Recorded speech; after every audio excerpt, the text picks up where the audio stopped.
When I was a little boy living in this city, my uncle was president. I was 10 years old. The chronic disease rate in our country was around 3%. We spent zero on chronic disease. Today, chronic disease in our children is up to 60%.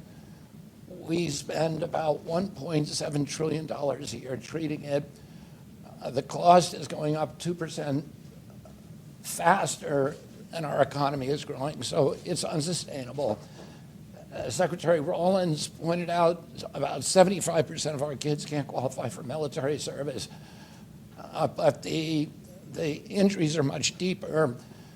We have a whole generation that's plagued by autoimmune diseases, by neurological diseases, by allergic diseases, food allergies, peanut allergies, et cetera.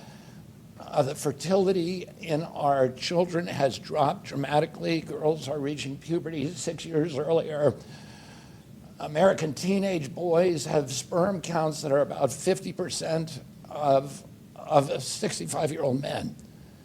Their testosterone is about half of what a 65-year-old man has. So this is a crisis for our country. The cancer rates are also exploding.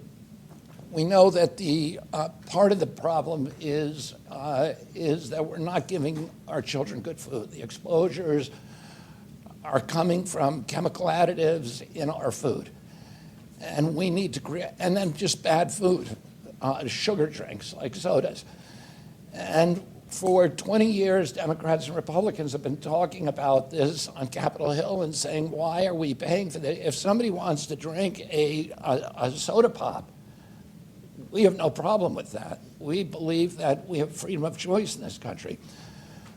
Taxpayer dollars should not be funding these injuries to our children. And we pay for it twice. We pay for it through the SNAP program, and we pay for it later on with diabetes and obesity. And we pay for that at CMS, which is my agency, through Medicaid and Medicare.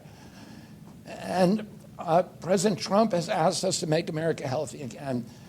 The first time in our history, we have a Secretary of Agriculture of USDA, Brooke Rollins, who has the courage and gumption to actually do what people have been talking about for years and years and years on both sides of the aisle. And one of the reasons this hasn't happened before is because the lobbying headwinds, the power of these industries, the sugar industries, and particularly sugar soda. And Secretary Rawlins told me, yeah, they came to my office, and I said, what did you tell them? And she said, we're paying for nutrition, and there's no nutrition in your product. And that one of the leaders of the lobbying group said, well, this program is not about nutrition. And she said, it's called the Supplemental Nutrition Assistance Program. It's about nutrition, and there's no nutrition in these products. We shouldn't be paying for them with taxpayer money.